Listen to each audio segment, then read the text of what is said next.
আসসালামু আলাইকুম। অনেকদিন পরে লাইভে আসছি সরাসরি। এক্সারসাইজ শেষ করে ফেলেছি। এখানে নেটে খুব ভেজাল করে, মানে নেট খুব স্লো চলে, যার কারণে আমি লাইভ প্রোগ্রাম করি না, আমি রেকর্ডিং করে দিই। ওই যে রাস্তার পাশে আবার যে ভটভটি অনেক শব্দ, যার কারণে লাইভ করা আমার হয় না। তো আজকে যাই লাইভে আসছি, ভালো হলে এটা রাখবো, মানে না হলে ভালো যদি না হয় তাহলে ওইটা আমি আউট করে দিব আর কি। সেটা হচ্ছে লাইভে আসা, মানে সরাসরি রেকর্ডিং না করে লাইভে এসেই দিয়ে দিচ্ছি। আমরা এক্সারসাইজ শিখে যে নতুন আমার ছোট ভাই আসছে, একে কামায় ফেলছে, গেঞ্জি ধরে বসে আছে সাজেদুর। আচ্ছা, সেটা হচ্ছে আজকে শনিবার, রবিবার, সোমবারেই কি করবো আমরা? সোমবারেই কুরবানি করবার, মাংস খাবো, তাই না? এই মাংস খাওয়াটার কথা একটু বলবো, যদি আমার ভুল হয় আপনারা কমেন্ট করবেন, ওখান থেকে উল্টা আমরা শিখে নিব, তাদের মানে দরকার তারা। সেটা হচ্ছে মাংসটা পুরোটাই অ্যাসিটিক ফুড। আর আমাদের অ্যাসিটিক ফুড অ্যালকালাইন ফুডের রেশিওটা মেইনটেইন করে না খেলে বডি ড্যামেজ হয়, মানে বডি অ্যাসিটিক হয়। যার বডিতে অ্যাসিড বেশি সে তত রোগা বেশি।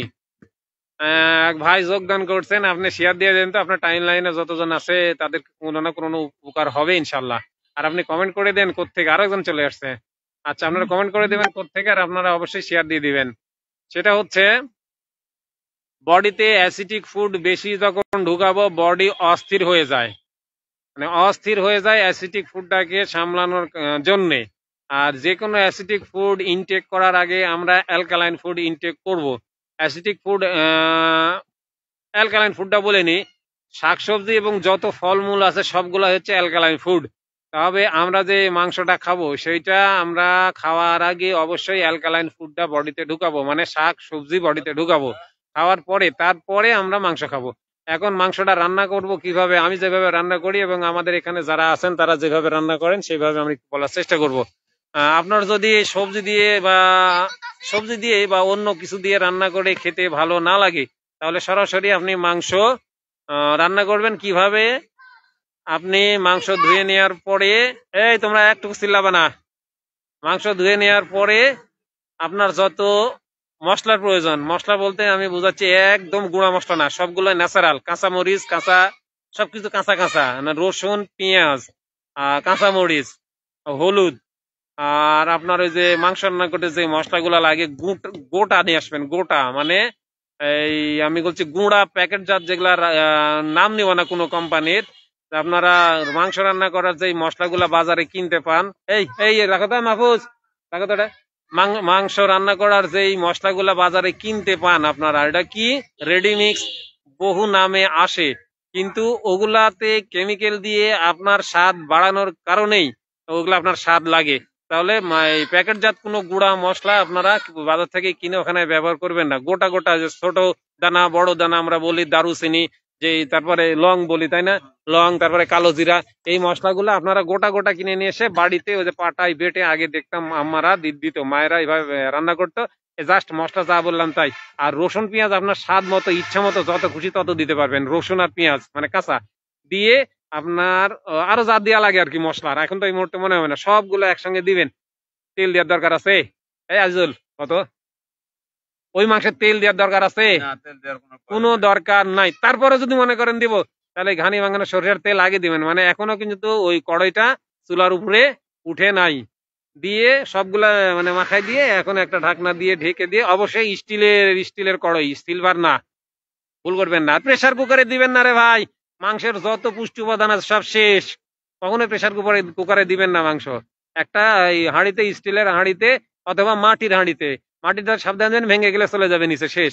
অতএব স্টিলে দিবেন, দিয়ে আপনি চুলার উপরে দিয়ে দিলেন, মাংস মানে কুরবানি করার পর পরই ওই যে ধীরে ধীরে হতে থাকলো ওখানে, আর এদিকে আপনি এসে ওই মানে কুরবানি করার পরেই কিছুটা মাংস ওইভাবে বাসায় পাঠিয়ে দিলেন, তারা ওইভাবে প্রসেসে তুলে দিল, ওখানে ধীরে ধীরে স্লো হিটে হচ্ছে, যার গ্যাস আছে গ্যাস, যার খড়ি চুলা।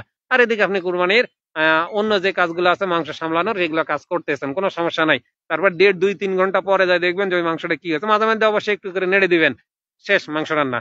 আর এখন কেউ যদি মনে করেন ওটা তো সম্পূর্ণ অ্যাসিডিক ফুড হলো, শুধুমাত্র অ্যালকালাইন ঢুকেছে, কি রসুন পেঁয়াজ আর মশলাগুলো অ্যালকালাইন ঢুকেছে, ওই মাংসটাকে যদি আপনি আরো অ্যালকালাইন করতে চান, মাংসটা সিদ্ধ হয়ে গেছে, তখন আপনি পেঁপে কুচি করে নিয়ে ওর উপর দিয়ে দিবেন, শশা কুচি করে ওর উপর দিয়ে দিবেন, কারো যদি পালংয়ের পাতা থাকে, পালং পাতা ওর উপর দিয়ে দিয়ে দিবেন। সবুজ শাকের পাতা যদি থাকে ওর উপর দিয়ে দিয়ে মিক্সড করে দিবেন। সম্পূর্ণটা মোটামুটি একটা অ্যালকালাইন হয়ে যাবে। এই দুইভাবে রান্না করতে পারবো। দুইভাবে রান্না হলো। আর এখন যারা অ্যালকালাইন করবে না, মানে পেঁপেও দিবেন না, শশাও দিবেন না, কোনো পাতাও দিবেন না, সরাসরি শুধু মাংস থাকবে মশলা দিয়ে রান্না করা, সেই মাংসটা আপনি এই বাটিতে নিয়ে নেন, একটা বোলে নেবেন, খাড়া বাটিতে নেবেন, বা যেটা আপনার এই অ্যালকালাইন করেছেন সবজি দিয়ে সেটাও খাড়া বাটিতে নিবেন। নিয়ে মাংসটা যখন যে হিট, আগুনের যে উত্তাপ, রান্না করার যে উত্তাপ, সেই উত্তাপটা যখন চলে যাবে, মাংস যখন ঠান্ডা হয়ে যাবে, অবশ্যই মাংস ঠান্ডা করে খাবেন। যে মাংস থেকে ধোঁয়া উঠছে মানে যে মাংসটা গরম আছে, কখনোই এই মাংসটা খাবেন না। গরম কোনো জিনিসই আপনার বডির জন্য উপযুক্ত না। তারপরে আমরা করি কি, যে ফু দিয়ে ঠান্ডা করে খাই। ফু দিলে ফু এর সাথে কি বাড়াই, এই বলেন তো, যে কজন আছেন? হ্যাঁ, মানে আবর্জনা বাড়ে, এক কথা আমরা বুঝি, আর কিছু দরকার নেই। কিন্তু নিঃশ্বাস ফেললে আমার অ্যাসিড বাড়া যায়, অক্সিজেন আমরা টানি, তাহলে এই অ্যাসিডটা বা আবর্জনাটা মাংসের সাথে মিশে আবার আমরা ভিতরে দিই। তাই ফু দিয়ে কখনোই খাবো না। কারণ বলে নিলাম, ফ্যানের বাতাসও দেওয়ার দরকার নেই, বাতাসের সাথে জীবাণু থেকে হাজার হাজার, ফ্যান দিয়ে ফ্যানের বাতাসের সাথে যা খাবারের সাথে মিক্স হয়ে জীবাণুটা খাবারে আটকায়। তাহলে ফ্যানের বাতাস দিয়েও আপনার ঠান্ডা করার দরকার নাই, অ্যাজ ইউজুয়াল ঠান্ডা হয়ে যাবে। তখন আপনি ওই বাটির মধ্যে 1 চা চামচ ভিনেগার, 1 চা চামচ লেবুর রস, আপনার স্বাদ মতো পিঙ্ক সল্ট দিয়ে ওইটা একটা চামচ দিয়ে আচ্ছা মতো মাখাই নিলেন এই মাংস। এখন এই মাংস খাওয়ার আগে আপনি অবশ্যই সালাদ খেয়ে নেবেন। সালাদের ড্রেসিং আছে, সালাদে কুচি কুচি কুচি করে কেটে নেবেন। নিয়ে ওখানেও আপনি দিতে পারেন ওই পিঙ্ক সল্ট, লেবুর রস আর ভিনেগার, ওখানেও দিতে পারেন। দিয়ে সালাদটা আগে খেয়ে নেবেন, 1 বাটি বা 1.5 বাটি আপনার ইচ্ছা মতো, আপনার পেটে। কেউ 2 পিস খেলে হয়ে যায়, কারো 1 বাটি লাগে, যার যতখানি লাগে। সালাদটা খাওয়ার পরে ওই মাংসটা আপনি খাবেন, যে মাংসটা এখন তৈরি করলেন, দিয়ে শেষ। আর কিচ্ছু খাবেন না। মাংস যে সন্ধ্যায় খাবেন, সেই সন্ধ্যায় আর কিছু খাবেন না। মোস্তা ফারুক, উনি আমার খুব ভক্ত, আসাম ইন্ডিয়া থেকে যোগদান করছেন, উনি আমার খুব ভক্ত, আপনাকে ধন্যবাদ।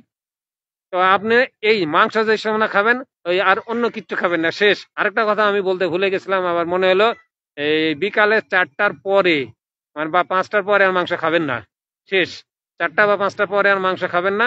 রাত্রে যদি খেতে ইচ্ছে করে সবজি শুদ্ধ খেয়ে নেবেন, ভাতও খাওয়ার দরকার নাই। মানে আমি বুঝাতে চাচ্ছি যে আপনি ডাইজেশন শেষ করে মানে বেডে যাবেন, তাহলে আপনার আর ওই ভুটভাট, রাত্রে বদহজম, বমি, মেডিকেলে যাওয়া, মানে সকালে উঠে স্যালাইন খাওয়া, এগুলা কিচ্ছু করা লাগবে না। তাহলে আপনি পেটটা খালি করে ঘুমাবেন, আপনার এগুলা কিচ্ছু হবে না ইনশাল্লাহ। শর্ট টাইম যে ভিডিওটা করলাম, যারা শুনবেন, যদি মনে করেন যে অন্য একজনের উপকারে লাগবে, তাহলে এটা অবশ্যই অবশ্যই আপনারা শেয়ার দিয়ে দিবেন।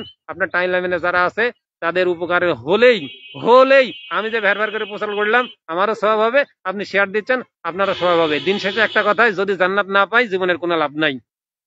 যার স্বাস্থ্য তার সম্পদ, be healthy and keep healthy. আসসালামু আলাইকুম।